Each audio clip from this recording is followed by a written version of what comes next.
বাংলাদেশের প্রান্তিক জনপদ থেকে শুরু করে পৃথিবীর বিভিন্ন প্রান্তে ঠিক এই মুহূর্তে কি ঘটছে তা নিয়ে আয়োজন এখন চারদিক। পুরো আয়োজনে আপনাদের সঙ্গে আছি মুজাহিদ শুভ। উপদেষ্টার পদ ছাড়লেন আসিফ মাহমুদ ও মাহফুজ আলম। তফসিল ঘোষণার সাথে সাথেই পদত্যাগ কার্যকর হবে বলে জানিয়েছেন প্রেস সচিব শফিকুল আলম। এর আগে নিজের সম্পদের বিবরণী দাখিল করার পাশাপাশি নির্বাচনে অংশ নেওয়ার কথাও জানান সাবেক উপদেষ্টা আসিফ মাহমুদ। সন্ধ্যায় যমুনার সামনে সংবাদ সম্মেলনে প্রেস সচিব জানান, পদত্যাগপত্র গ্রহণ করে গণঅভ্যুত্থানে তাদের ভূমিকার কথা স্মরণ করেছেন প্রধান উপদেষ্টা। তিনি আরও বলেন, দুই উপদেষ্টার পদত্যাগে শূন্য পদে কারা দায়িত্ব পালন করবেন তা এককভাবে সিদ্ধান্ত নেবেন প্রধান উপদেষ্টা। উল্লেখ্য, মাহফুজ আলম তথ্য ও সম্প্রচার মন্ত্রণালয় এবং আসিফ মাহমুদ স্থানীয় সরকার, পল্লী উন্নয়ন ও সমবায় মন্ত্রণালয়ের পাশাপাশি যুব ও ক্রীড়া মন্ত্রণালয়ের উপদেষ্টার দায়িত্ব পালন করছিলেন। মাহফুজ আলম শুরুতে প্রধান উপদেষ্টার বিশেষ সহকারী ছিলেন। নিয়োগ পান গত বছরের ২৮ আগস্ট। পরে ১০ নভেম্বর তিনি উপদেষ্টা হিসেবে শপথ নেন। তবে সে সময় তাঁকে কোনো মন্ত্রণালয়ের দায়িত্ব দেওয়া হয়নি। নাহিদ ইসলাম পদত্যাগ করার পর তাঁকে তথ্য উপদেষ্টার দায়িত্ব দেওয়া হয়। তাদের এই যে পদত্যাগপত্র নির্বাচন কমিশন তফসিল ঘোষণার সাথে সাথে যে ফেব্রুয়ারিতে যে নির্বাচন হচ্ছে সেই নির্বাচনের তফসিল ঘোষণার সাথে সাথে কার্যকর হবে। অভ্যুত্থানের নেতৃত্ব দিয়ে তোমরা যেভাবে জাতিকে ফ্যাসিবাদী শাসন থেকে মুক্তির পথে অবদান রেখেছ তা জাতি মনে রাখবে। আমি বিশ্বাস করি ভবিষ্যতেও গণতান্ত্রিক উত্তরণ ও বিকাশে তোমরা একইভাবে সক্রিয় ভূমিকা রাখবে। বৃহস্পতিবার সন্ধ্যা ৬টায় ত্রয়োদশ জাতীয় সংসদ নির্বাচন ও গণভোটের তফসিল ঘোষণা করা হবে বলে জানিয়েছেন নির্বাচন কমিশন সচিব আক্তার আহমেদ। বিকেলে নির্বাচন কমিশন সচিবালয়ে এক ব্রিফিংয়ে একথা জানান তিনি। এ সময় তিনি আরও বলেন, তফসিলের ঘোষণা বাংলাদেশ টেলিভিশন ও বাংলাদেশ বেতারে সরাসরি সম্প্রচার করা হবে। আগামীকাল সন্ধ্যা ৬টার সময় জাতির উদ্দেশ্যে ভাষণে মাননীয় প্রধান নির্বাচন কমিশনার তফসিল ঘোষণা করবেন। আমরা সীমানা নিয়ে যে একটা খবর পেয়েছি, আমরা অ্যাডভোকেট অন রেকর্ড অথবা শর্ট অর্ডার পাওয়ার পরে এ বিষয়ে কমিশন সিদ্ধান্ত নেবে। এখন পর্যন্ত সিদ্ধান্ত হচ্ছে ৩০০ আসনে, কারণ আমরা এখনো পর্যন্ত তো কোর্টের কোনো অর্ডার পাইনি। অর্ডার পাওয়ার পরে যদি সংশোধন লাগে সেটাও সেভাবে করা যাবে। সুষ্ঠু, অবাধ ও গ্রহণযোগ্য নির্বাচনের জন্য ইসিকে সব ধরনের সহায়তার আশ্বাস দিয়েছেন রাষ্ট্রপতি মোহাম্মদ শাহাবুদ্দিন। বুধবার দুপুরে সংসদ নির্বাচন ও গণভোটের তফসিল উপলক্ষে রাষ্ট্রপ্রধানের সাথে সাক্ষাৎ করে ইসি। এ সময় সংসদ নির্বাচনের দিনই গণভোটের কারণে ভোটের সময় বাড়ানো, প্রবাসীদের ভোটাধিকার সহ ইসির সার্বিক বিষয়ে সন্তোষ প্রকাশ করেন রাষ্ট্রপতি।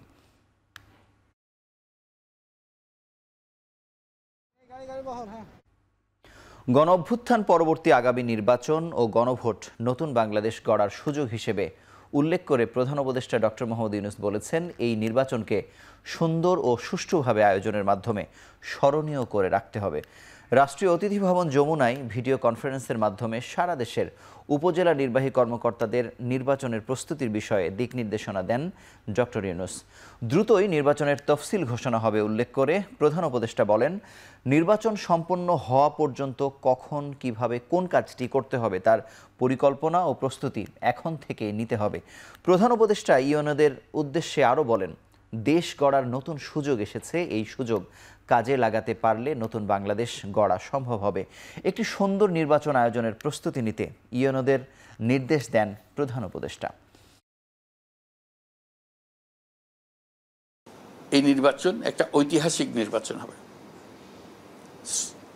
জাতির ইতিহাসে স্মরণীয় হয়ে থাকবে যে নির্বাচন, এমন নির্বাচনের কথা বলছি। কেন এটা ঐতিহাসিক হতে গেল? ঐতিহাসিক হতে গেল এই জন্য যে এটা অভ্যুত্থানের পরবর্তী নির্বাচন। অভ্যুত্থান মানে অতীতকে ফেলে দিছে, অতীতকে আর আমরা রাখতে চাই না। আমরা নতুন বাংলাদেশ নির্মাণ করতে চাই। এই নতুন বাংলাদেশ করতে হলে সেটা তোমাদের হাত দিয়েই আসবে। সেজন্য এটা ঐতিহাসিক।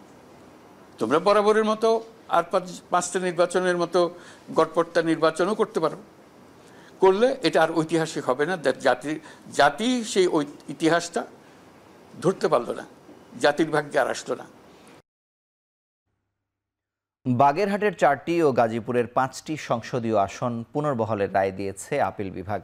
বুধবার প্রধান বিচারপতি সৈয়দ রেফাত আহমেদ নেতৃত্বাধীন 5 সদস্যের বেঞ্চ হাইকোর্টের রায় বহাল রাখে। গত 3 জুলাই বাগেরহাটের সংসদীয় আসন 4টি থেকে কমিয়ে 3টি এবং গাজীপুরের 5টি থেকে বাড়িয়ে 6টি নির্ধারণ করে নির্বাচন কমিশন। 4 সেপ্টেম্বর জারি হয় চূড়ান্ত গেজেট। এর জেরে ওই 2 জেলায় বিশেষ করে বাগেরহাটে হরতাল, বিক্ষোভ, সমাবেশ, অবস্থান কর্মসূচি পালন করে বিক্ষুব্ধ এলাকাবাসী। পরে ইসির গেজেটের বৈধতা নিয়ে করা এক রিটে গত 10ই নভেম্বর নির্বাচনের কমিশনের সিদ্ধান্ত বাতিল করে রায় দেয় হাইকোর্ট। রায়ে বাগেরহাটের 4টি সংসদীয় আসন পুনর্বহাল করে 24 ঘন্টার মধ্যে গেজেট প্রকাশ করতে নির্বাচন কমিশনকে নির্দেশ দেওয়া হয়। এর বিরুদ্ধে আপিল করে নির্বাচন কমিশন। শেষ পর্যন্ত আপিল বিভাগও বহাল রাখে হাইকোর্টের রায়। ক্ষমতার অপব্যবহার হয়েছে, এটা ম্যালাফাইড অ্যাক্ট হয়েছে।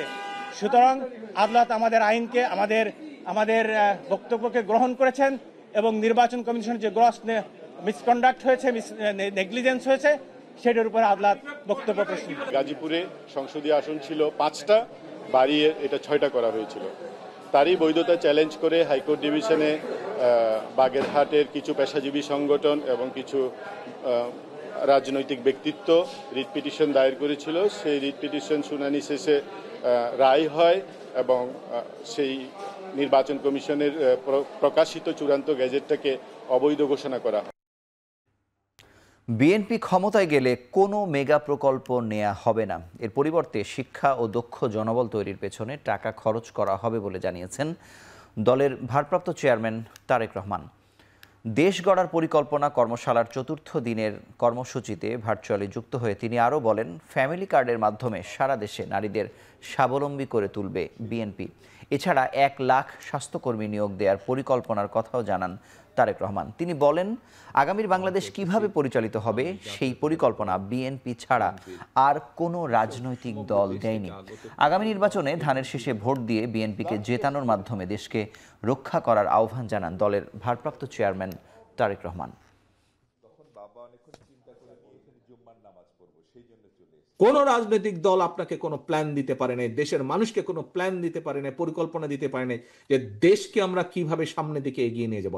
একমাত্র বিএনপি আপনার দল দিয়েছে।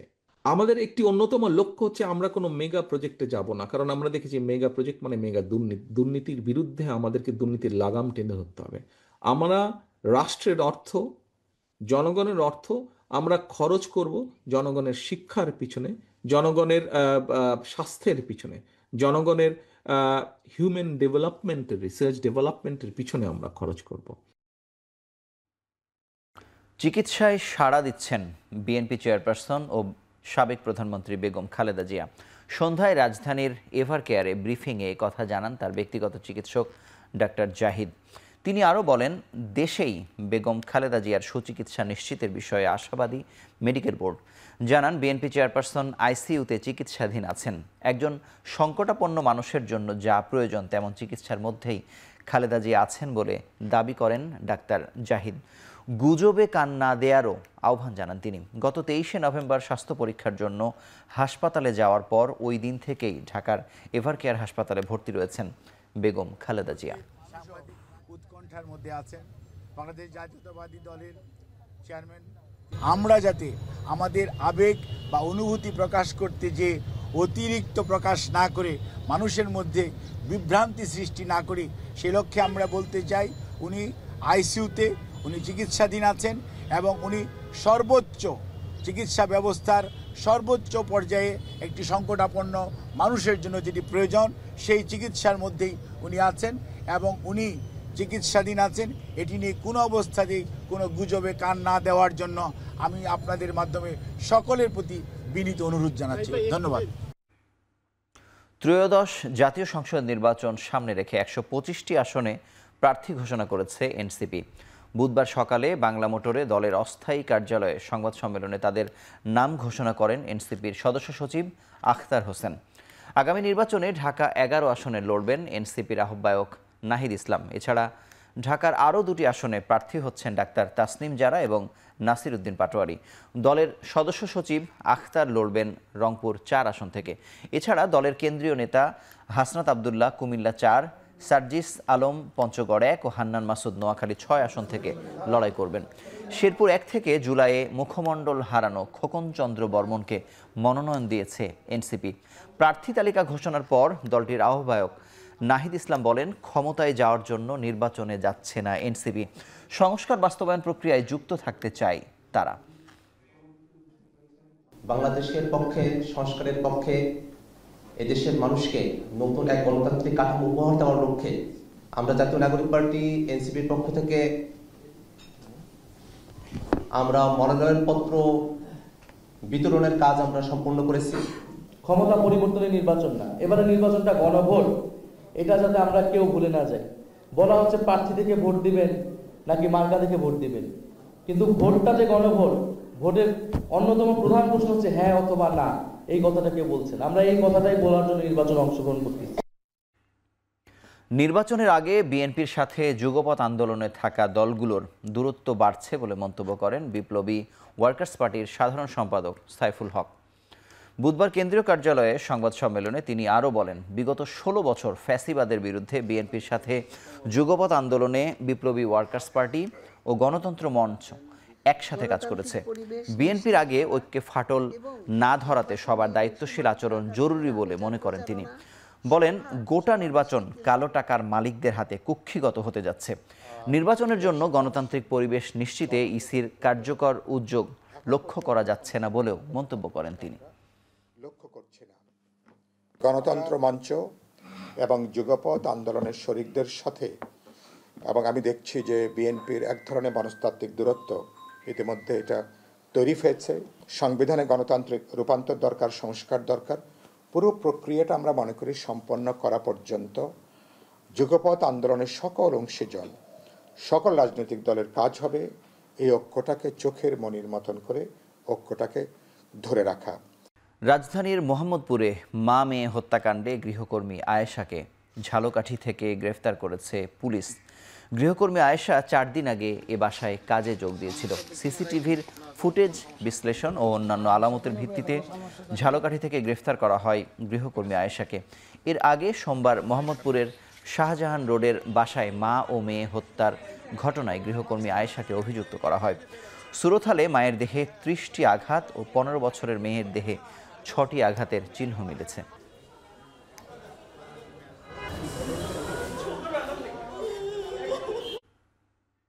প্রায় 6 ঘন্টা অবরুদ্ধ থাকার পর পুলিশের সহায়তায় সচিবালয় থেকে বের হয়েছেন অর্থ উপদেষ্টা ডক্টর সালেহ উদ্দিন আহমেদ। কাল বিকেল 3টার মধ্যে অফিস অর্ডার জারির আশ্বাসে কর্মসূচি প্রত্যাহার করেছেন সচিবালয়ের কর্মচারীরা। দুপুর 2:30টার দিকে বিভিন্ন মন্ত্রণালয়ে কর্মরত কয়েকশো নন ক্যাডার কর্মকর্তা কর্মচারী ভাতার দাবিতে সচিবালয়ে জড়ো হন। পরে তারা মিছিল নিয়ে অর্থ উপদেষ্টার দপ্তরের সামনে অবস্থান নেন। তাদের দাবি, মন্ত্রী ও সচিবেরা অফিস টাইমের বাইরে যতক্ষণ অফিসে থাকেন ততক্ষণ তাদেরও অফিস করতে হয়, এজন্য তাদের ভাতা দেয়া হয় না। অথচ প্রথম শ্রেণীর কর্মকর্তাদের নানা ধরনের ভাতা দেওয়া হয়। তাই দীর্ঘদিন ধরে 20% ভাতা দেওয়ার দাবি জানিয়ে আসছেন তারা। এরই প্রেক্ষিতে বুধবার অর্থ উপদেষ্টাকে অবরুদ্ধ করে রাখেন তারা। পরে সচিবালয় কর্মকর্তা কর্মচারী সংগঠনের প্রতিনিধি দলের সঙ্গে বৈঠকে কাল বিকেলে অফিস আদেশ জারির আশ্বাস দেন অর্থ উপদেষ্টা। নেতারা মেনে নিলেও এই আশ্বাসে বিক্ষোভকারীরা রাজি না হয় হট্টগোল শুরু হয়। প্রায় 20 মিনিট ধরে পুলিশের সঙ্গে তাদের ধস্তাধস্তি হয়। পরে আইনশৃঙ্খলা বাহিনীর চেষ্টায় সচিবালয় থেকে বের হন অর্থ উপদেষ্টা।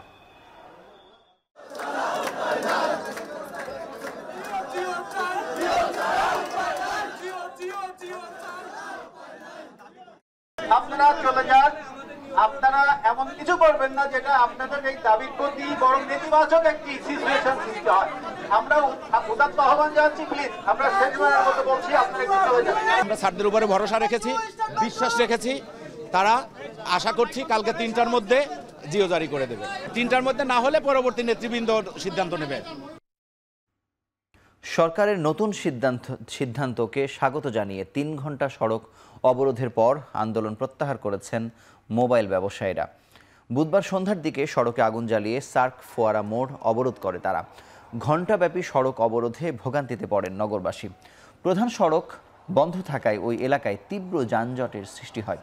এদিকে সচিবালয়ে হ্যান্ডসেট উৎপাদক, বিটিআরসি ও মোবাইল ব্যবসায়ীদের মধ্যে বৈঠকে মজুদ ও পাইপলাইনে থাকা অনিবন্ধিত মোবাইল ফোন বিক্রি নিয়ে নতুন সিদ্ধান্ত নিয়েছে সরকার। আনঅফিসিয়াল ফোন বিক্রির জন্য বিক্রেতারা মার্চ মাস পর্যন্ত সময় পাবেন। এতে সন্তোষ প্রকাশ করে সড়ক অবরোধ প্রত্যাহার করেন ব্যবসায়ীরা। এনইআইআর সংস্কার সহ বেশ কয়েকটি দাবিতে সপ্তাহব্যাপী বিক্ষোভ করেছেন ব্যবসায়ীরা।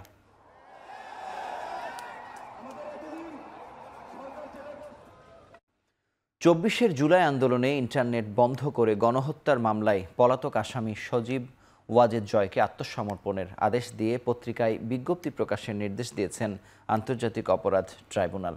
বুধবার ট্রাইব্যুনাল 1-এর বিচারপতি প্যানেল এ নির্দেশ দেন। এ সময় আদালতে হাজির করা হয় মামলার আরেক আসামি জুনায়েদ আহমেদ পলককে। তার আইনজীবী দাবি করেন, জয় বাংলা স্লোগান ও জাতীয় সঙ্গীত গাওয়ার কারণে কারাগারে পলকের কিছু সুযোগ সুবিধা বাতিল করেছে কারা কর্তৃপক্ষ। এদিন সেই সুযোগ সুবিধা পুনর্বহালের আবেদন করা হয়েছে। তবে এ বিষয়ে জেল কোড অনুসরণের নির্দেশ দিয়েছেন ট্রাইব্যুনাল। এদিকে একই ট্রাইব্যুনালে মানবতাবিরোধী আরেক মামলায় শেখ হাসিনার সাবেক বেসরকারি বিনিয়োগ বিষয়ক উপদেষ্টা সালমান এফ রহমান ও সাবেক আইনমন্ত্রী আনিসুল হকের পক্ষে বিদেশি আইনজীবী নিয়োগের আবেদন করেছেন আসামি পক্ষের আইনজীবী। তবে এর বিরোধিতা করেছে রাষ্ট্রপক্ষ। মামলার অভিযোগ গঠনের শুনানির দিন ধার্য করা হয়েছে আগামী 17 ডিসেম্বর। যে বিদেশি আইনজীবী নিয়োগ করতে হলে ট্রাইব্যুনালের পারমিশন নিয়ে বাংলাদেশ বার কাউন্সিলে অ্যাপ্রোচ করতে হবে। বাংলাদেশ বার কাউন্সিল যদি অনুমতি দেয় তাহলে আইনজীবী নিয়োগ করার কোনো বাধা থাকবে না। তা আমরা সেই দরখাস্ত করার পরে রাষ্ট্রপক্ষ আপত্তি দিয়েছে। আইনের ব্যাখ্যা কোর্ট শুনেছেন। তো কোর্ট ট্রাইব্যুনাল বলেছেন যে আমরা আইন পর্যালোচনা করে পরবর্তী পর্যায়ে আদেশ প্রদান করব। শেখ হাসিনাকে দেশে ফেরাতে ভারত সরকারকে রাজি করানোর চেষ্টা চলছে বলে জানিয়েছেন পররাষ্ট্র উপদেষ্টা মোহাম্মদ তৌহিদ হোসেন।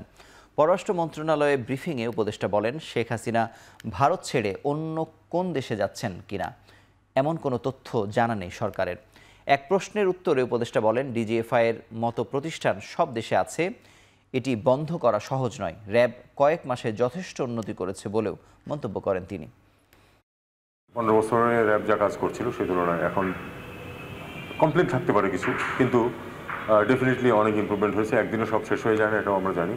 কিন্তু এই সরকারের প্রচেষ্টার কোনো অভাব নেই যে কারোর মানবাধিকার এভাবে লঙ্ঘিত না হয়। ডিজিএফআই এর মতো প্রতিষ্ঠান পৃথিবীর প্রত্যেকটা দেশে আছে, এটা তারা বললেই তো হবে না। এইভাবে 40টা রিকমেন্ডেশন তারা দিয়েছে, যেগুলি আমাদের কাছে গ্রহণযোগ্য মনে হবে আমাদের এবং আমাদের পরের সরকারের কাছে, তারা সেগুলো করবে।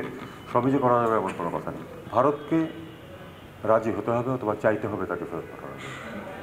জোর করে রাজি না হলে আসলে তো করার কিছু নেই, আমরা রাজি করানোর চেষ্টা করতে থাকতে পারি।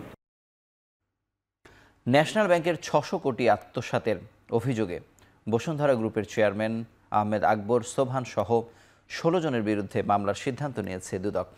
বুধবার এক ব্রিফিংয়ে সাংবাদিকদের এ তথ্য জানান দুদক মহাপরিচালক মোহাম্মদ আক্তার হোসেন। এছাড়া মালয়েশিয়ায় কর্মী পাঠানোর নামে 400 কোটি টাকা আত্মসাতের অভিযোগে 60টি ওভারসিজ কোম্পানির 124 জনের বিরুদ্ধেও মামলা করবে প্রতিষ্ঠানটি।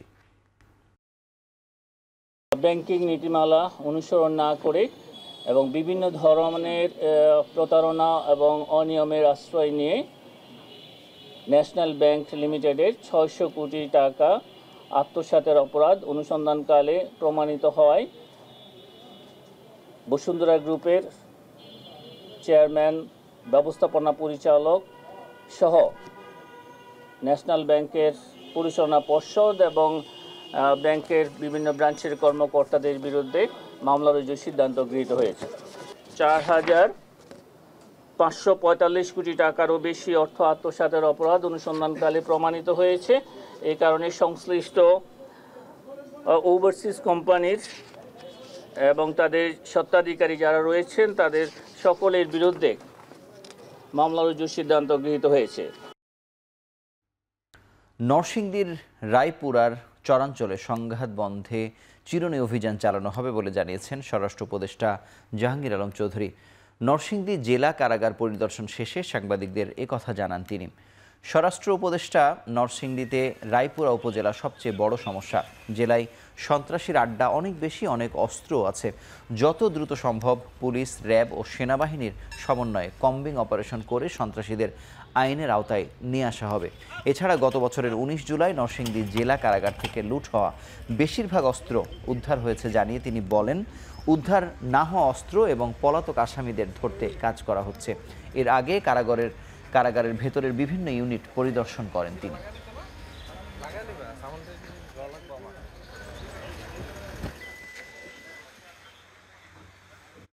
নরসিংদীতে রায়পুরাটা স্পেশালি এখানে খুব মানুষ খুব অসহিষ্ণু এবং পিটাপিটি মারামারি লেগে আছে। এখানে আমরা একটা কম্বিং অপারেশন করার চিন্তা ভাবনা করছি। আমি ডিআইজিরে বলছি একটা কম্বিং অপারেশন করে, যে কম্বিং অপারেশনে আর্মি, র্যাব, এরা দরকার হলে আনসার সবাই থাকবে এবং ওখান থেকে ওই স্পেশালি রায়পুরে এখানে হাতিয়ারও রয়েছে, এগুলি যেন উদ্ধার করা যায় এবং সন্ত্রাসীগুলি যেন ধরা যায়। কেউ র্যাব পরিচয়ে কাউকে গ্রেফতার করতে আসলে তাদের পরিচয় যাচাই করার আহ্বান জানিয়েছেন সংস্থাটির wing commander MZ Intekhab Chowdhury. Karwan বাজারে র্যাবের মিডিয়া সেন্টারে সংবাদ সম্মেলনে তিনি এই আহ্বান জানান। গত 9 ডিসেম্বর রাজধানীর পল্টন হতে র্যাব পরিচয়ে ডাকাতির প্রস্তুতিকালে 6 জনকে র্যাবের কোটি, হ্যান্ডকাফ ও মাইক্রোবাস সহ আটক করেছে র্যাব 10। এছাড়া লালবাগে কারখানা কর্মচারী মোহাম্মদ হোসেনকে ছুরিকাঘাতে হত্যার চাঞ্চল্যকর মামলায় র্যাব ও পুলিশের যৌথ অভিযানে একজনকে ঘটনার 4 ঘন্টার মধ্যে গ্রেফতার করার কথা জানানো হয় সংবাদ সম্মেলনে। সাংবাদিকদের প্রশ্নের জবাবে র্যাবের উইং কমান্ডার জানান, তাদের পোশাক পরিবর্তনের বিষয়টি এখনই মন্ত্রণালয়ের যাচাই বাছাই পর্যায়ে আছে।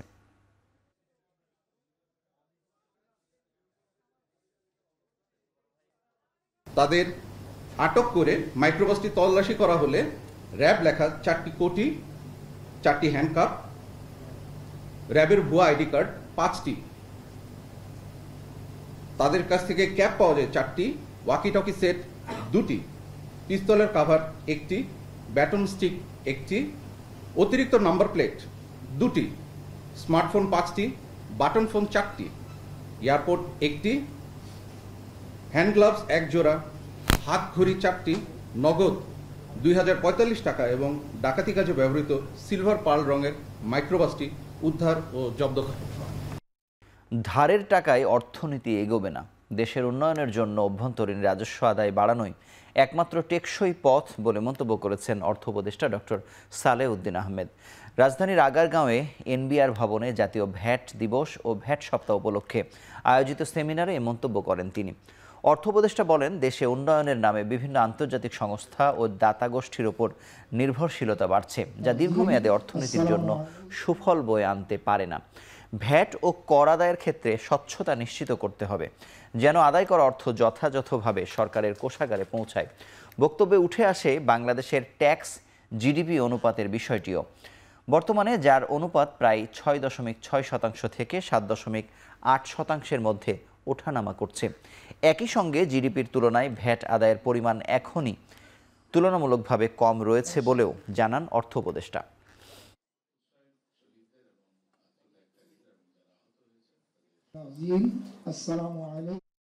একটা পোর্শন যদি আমরা বাড়াতে পারি, ডেফিনেটলি তখন আয় করে। আমাদের এমনি উচিত হলো আয় করতে সবচেয়ে টাকা বেশি করে আদায় করা, মানে ইনকাম ট্যাক্স ডিপেন্ডেন্ট হওয়া উচিত, নট অন ভ্যাট। আর সাপ্লিমেন্টারি ডিউটি এগুলো কিন্তু আসলে যতটা কমানো উচিত।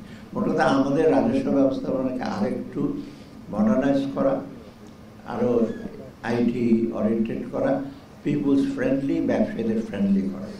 না হলে কিন্তু আমরা সামনে এগোতে পারবো না। আমাদের সম্পদের সীমাবদ্ধ থাকবে। ধার করে বা গ্র্যান্ট নিয়ে আমরা কিন্তু বেশি করে এগোতে পারবো না। আমাদের সবচেয়ে বড় সে দায়িত্ব হলো আপনাদের NBR-এর উপরে। লালদিয়া ও পানগাঁও টার্মিনাল বিদেশি অপারেটরের কাছে ইজারা দেয়ার প্রতিবাদে চট্টগ্রামে লাল পতাকা মিছিল করেছেন বিক্ষুব্ধ শ্রমিকরা।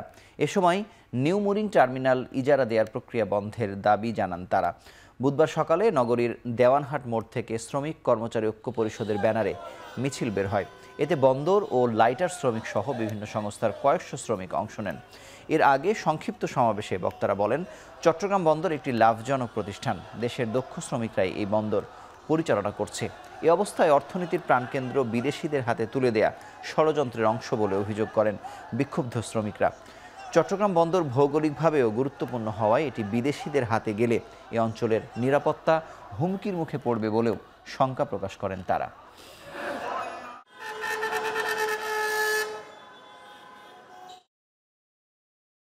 হজের জন্য বিমান ভাড়া আরও $100 কমানোর জন্য আবেদন জানানো হয়েছে বলে জানিয়েছেন ধর্ম উপদেষ্টা ডক্টর আ.ফ.ম. খালিদ হোসেন। নাটোর জেলা মডেল মসজিদ এবং ইসলামী সাংস্কৃতিক কেন্দ্র উদ্বোধন শেষে তিনি এসব কথা বলেন। আসন্ন হজ মৌসুমে কোনো সিন্ডিকেটকে পাত্তা দেয়া হবে না জানিয়ে ধর্ম উপদেষ্টা বলেন, 2023 সালে হাজিদের আনা নেওয়ার জন্য বিমান ভাড়া ছিল 1,94,800 টাকা। 2024 সালে অন্তর্বর্তী সরকার দায়িত্ব নেওয়ার পর বিমান ভাড়া 27,000 টাকা কমানো হয়েছে। বর্তমানে 1,54,000 টাকার প্যাকেজ ঘোষণা করা হয়েছে। এরপরও বেসামরিক বিমান ও পর্যটন মন্ত্রণালয়কে আরও $100 কমানোর জন্য আবেদন জানানো হয়েছে। তিনি আরও বলেন, সৌদি আরব সরকারের অনুরোধে গত বছরের তুলনায় এবার হজে গমনে সাংস্কৃতিক কেন্দ্রের শুভ এবং গণ্যমান্য ব্যক্তিগণ, আমি নন স্ট্রাকচারাল ক্র্যাক দেখেছি ভাই, আমরা দেখেছি।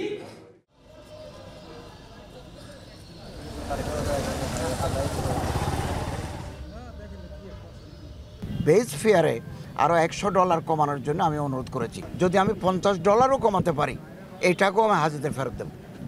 অতএব আমরা যতদিন দায়িত্বে আছি, হাজিরা নির্বিঘ্নে এবং স্বচ্ছন্দে তারা হজ করতে পারবেন। কোন সিন্ডিকেটকে আমরা পাত্তা দেব না, কাজা সুযোগ নাই। প্রায় 9 বছর পর ট্রেনের ভাড়া বাড়িয়েছে রেলওয়ে পূর্বাঞ্চল। তবে বাড়তি খরচ এসেছে পন্টেজ চার্জ নামে। রেললাইনের সেতু বা অবকাঠামোর দৈর্ঘ্যকে অতিরিক্ত দূরত্ব হিসেবে গণনা করে নতুন ভাড়া নির্ধারণ করা হচ্ছে। ফলে বাড়ছে মোট যাত্রা দূরত্ব আর সেই সঙ্গে ভাড়াও। এই চার্জে পূর্বাঞ্চলের বিভিন্ন রুটে সর্বনিম্ন 5 থেকে সর্বোচ্চ 226 টাকা পর্যন্ত বাড়তি ভাড়া গুনতে হচ্ছে যাত্রীদের। গড়ে প্রতি যাত্রায় অতিরিক্ত 50 থেকে 60 টাকা বেশি দিতে হবে। বাড়তি ভাড়ার আওতায় পড়েছে ঢাকা চট্টগ্রাম, ঢাকা কক্সবাজার, ঢাকা সিলেট, চট্টগ্রাম সিলেট সহ একাধিক রুটের সব ট্রেন।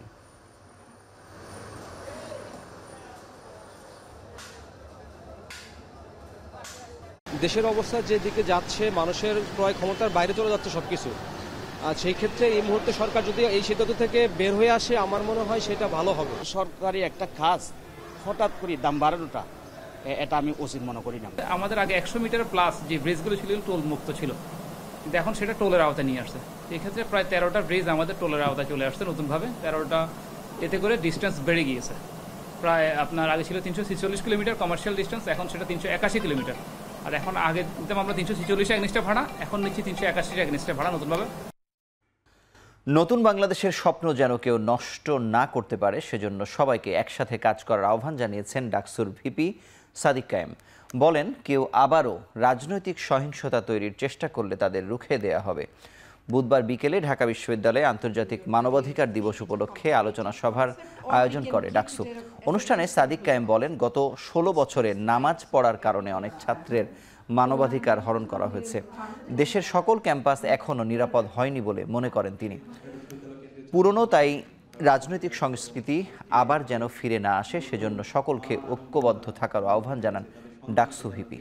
একই সাথে আমরা এখন পর্যন্ত আমাদের ওয়ালিউল্লাহ আল মুকাদ্দিসকে খুঁজে পাইনি। এখন পর্যন্ত আমাদের যারা এই ফেসিবাদ কায়েম করার ক্ষেত্রে হাসিনাকে সহযোগিতা করেছিল, যারা তাদের বিচারিতার মাধ্যমে বাংলাদেশে এই খুনি হাসিনাকে ফেসিস্ট হতে সহযোগিতা করেছিল, তো সেই কারণে এই বিপ্লব পরবর্তী আমাদেরকে এই ফেসিস্টদেরকে, যারা নিজেদেরকে মানবাধিকার কর্মী দাবি করে, সকল মানবাধিকার কর্মী, তাদেরকে আমাদেরকে চিনতে হবে। তারা আমাদের এই জাতির শত্রু, তারা এই বিপ্লবের বিরুদ্ধের শক্তি। এদের বিরুদ্ধে আমাদের সবাইকে ঐক্যবদ্ধ হইতে হবে। অনেক জেনারেল প্রধানমন্ত্রীকেই প্রভু মেনেছেন বলে মন্তব্য করেছেন অবসরপ্রাপ্ত ব্রিগেডিয়ার জেনারেল আবদুল্লাহ আল আমান আজমি। মানবাধিকার দিবস উপলক্ষে ইসলামী ছাত্র শিবির আয়োজিত সেমিনারে তিনি একথা বলেন। দিবসটি উপলক্ষে আওয়ামী ফ্যাসিবাদী আমলের মানবাধিকার লঙ্ঘনজনিত ঘটনার তথ্যচিত্র প্রদর্শন করা হয়। দাবি করা হয় 15 বছরে শিবিরের 1.5 লক্ষাধিক নেতাকর্মীর নামে 18,000 মিথ্যা মামলা দেয়া হয়েছে। এছাড়া হত্যা করা হয় 103 জনকে আর পঙ্গু করা হয় 324 জনকে। অনুষ্ঠানে আবদুল্লাহ আল আমান আজমি বলেন, নিজের অধিকার আদায়ে শাহবাগ সহ বিভিন্ন সড়ক অবরোধ করে অন্যের অধিকার হরণ করাও মানবাধিকার লঙ্ঘন। সবাইকে দেশ এবং ইসলামের জন্য কাজ করার আহ্বান জানান তিনি। আমাদের গোড়াতেই গলত, এখানে আমাদের অ্যাড্রেস করতে হবে। এই সমস্যাটার মধ্যে সমাধান করলে মানবাধিকার লঙ্ঘন আস্তে আস্তে কমে আসবে, এবং এটা একদিনের ব্যাপার নয়। এই 54 বছরে ধস নেমেছে, শিক্ষা ব্যবস্থা ধ্বংস করে দিয়ে নৈতিক শিক্ষা একদম জিরো পর্যায়ে নামা আইনাস্তে চলে গেছে। এটাকে আমাদেরকে আবার একদম আন্ডু করে রিডু করা ছাড়া আমাদের এখন বিকল্প নেই। জামাতেরটা ঠিক রেখে 1300 জনের উপর একটা সার্ভে করে বলে দিল জামাত 26% পাবেন আর বিএনপি 63% পাবেন। ওনারা 63 কেন, ওনারা 93 দেখ, কারণ ফয়সালা প্রথম আলোর হাতে না। প্রযুক্তির অগ্রগতির সাথে তাল মিলিয়ে নৌবাহিনীর সবাইকে কাজ করার আহ্বান জানিয়েছেন নৌবাহিনীর প্রধান অ্যাডমিরাল এম নাজমুল হাসান। বলেন, আধুনিক প্রকৌশল প্রযুক্তি, ডিজিটাল প্রকল্প ব্যবস্থাপনা ও পরিবেশ বান্ধব নির্মাণ নীতির আলোকে কাজ করতে হবে।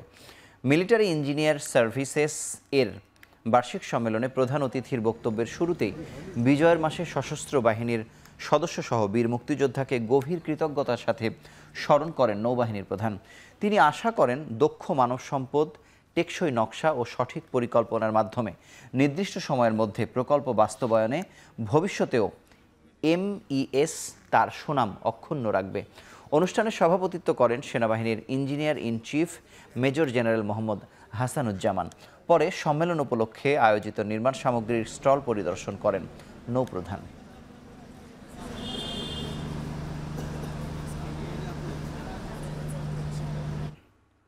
দেশি বিদেশি 110টি প্রকাশনা প্রতিষ্ঠান নিয়ে বাংলা একাডেমি প্রাঙ্গণে শুরু হয়েছে বিজয় বইমেলা। আয়োজক বাংলাদেশ পুস্তক প্রকাশক ও বিক্রেতা সমিতি এবং বইমেলায় স্ট্যান্ডিং কমিটি। সন্ধ্যায় মেলার উদ্বোধনী অনুষ্ঠানে বাংলা একাডেমির সভাপতি অধ্যাপক আবুল কাশেম ফজলুল হক বলেন, এবারের বিজয় বইমেলা প্রাণবন্ত ও জীবন ঘনিষ্ঠ আয়োজন হয়ে উঠবে। মেলায় প্রতিদিন যুক্তি, তক্ক, গপ্প এবং মোরা একটি ফুলকে বাঁচাবো শীর্ষক আলোচনার 2টি আয়োজন থাকবে। বইমেলা চলবে 22 ডিসেম্বর পর্যন্ত। কর্মদিবসে বেলা 2:30 থেকে রাত 9টা এবং ছুটির দিনে সকাল 11টা থেকে রাত 9টা পর্যন্ত মেলা সবার জন্য উন্মুক্ত থাকবে।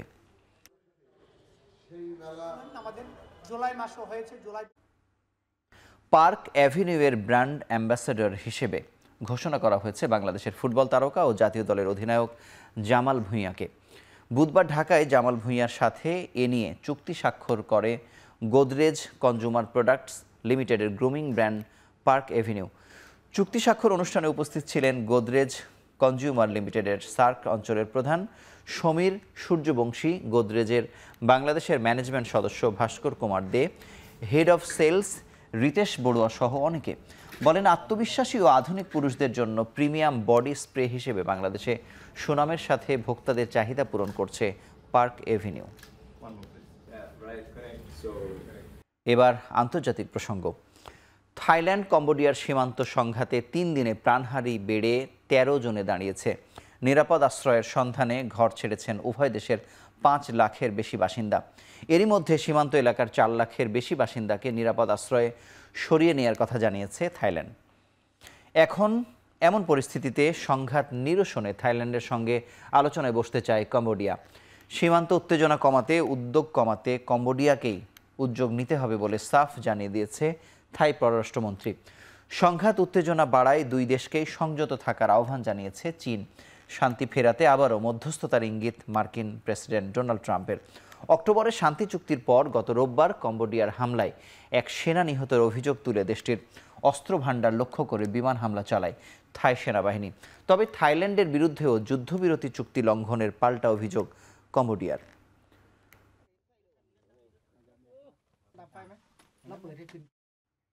বেইজিং ও টোকিওর চলমান উত্তেজনার মধ্যে জাপান ঘিরে চীনা বিমানের টহলে যুক্ত হয়েছে রুশ বিমান। এতে উদ্বেগ বেড়েছে জাপান সরকারের।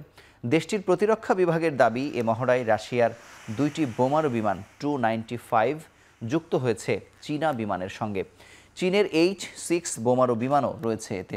যুদ্ধ বিমানগুলো জাপান সাগর থেকে পূর্ব চীন সাগরে দিকে ঘুরছে, যেখানে রয়েছে চীনের 4টি J-16 ফাইটার জেটও। একে জাপানের নিরাপত্তার জন্য হুমকি বলছে টোকিও।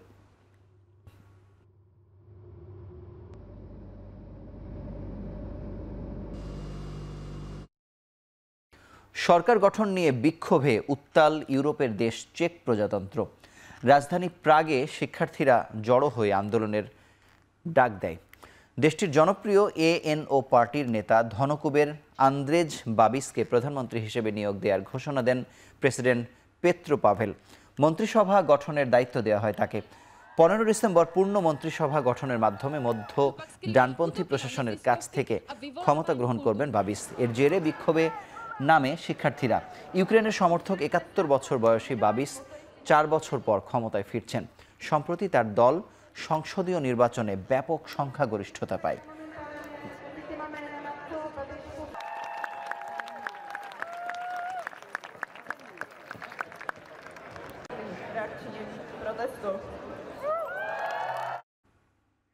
গাজায় ইসরায়েল যুদ্ধবিরতি চুক্তি লঙ্ঘন অব্যাহত রাখলে দ্বিতীয় ধাপের শান্তি চুক্তি সম্ভব নয় বলে মন্তব্য করেছেন হামাস মুখপাত্র হুসাম বাদরেন। এছাড়া গাজা শান্তি চুক্তির পূর্ণাঙ্গ বাস্তবায়ন নিশ্চিতে ইসরায়েলের ওপর চাপ বাড়াতে আন্তর্জাতিক পক্ষগুলোকে আহ্বানও জানান তিনি। অক্টোবরে গাজা যুদ্ধবিরতি কার্যকরের পর বিভিন্ন অজুহাতে উপত্যকাটিতে অন্তত 738 বার হামলা চালায় ইসরায়েলি বাহিনী। এ সময়ে প্রাণ হারায় 377 ফিলিস্তিনি। এদিকে যুক্তরাষ্ট্রের এক কর্মকর্তার বরাতে আল জাজিরা জানায়, দ্বিতীয় ধাপের যুদ্ধবিরতি আলোচনা চলমান থাকলেও এখনও বেশ কিছু বিষয়ে বিতর্ক রয়ে গেছে। এর আগে শান্তি পরিকল্পনার দ্বিতীয় ধাপ দ্রুতই শুরুর বিষয়ে আশাবাদ ব্যক্ত করেন ইসরায়েলি প্রধানমন্ত্রী বেনিয়ামিন নেতানিয়াহু।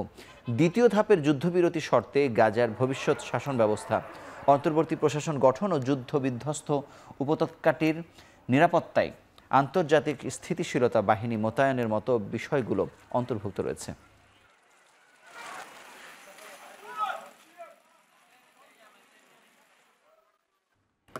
এবার খেলার খবর।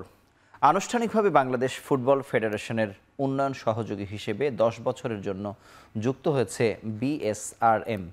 মতিঝিলে বাফুফে সদর দপ্তরে এক অনুষ্ঠানের মাধ্যমে এই অংশীদারিত্ব চূড়ান্ত করা হয়। বাংলাদেশের ফুটবলের ভিত্তি আরও শক্তিশালী করা এবং এর দীর্ঘমেয়াদী ভবিষ্যৎকে উজ্জ্বল করার অভিন্ন লক্ষ্য নিয়ে স্থায়ী উন্নয়নের জন্য দুটি প্রতিষ্ঠান একসঙ্গে কাজ করতে একত্রিত হয়েছে। বাফুফের ইউথ ডেভেলপমেন্ট, বয়সভিত্তিক টুর্নামেন্ট, ছেলে ও মেয়েদের লিগ নিয়েও কাজ করতে চায় বিএসআরএম। এই চুক্তির মাধ্যমে বিএসআরএম বাফুফের সঙ্গে ঘনিষ্ঠভাবে কাজ করে বাংলাদেশের ফুটবলের অগ্রযাত্রা ও উৎকর্ষতাকে আরও এগিয়ে নিতে সহযোগিতা করবে।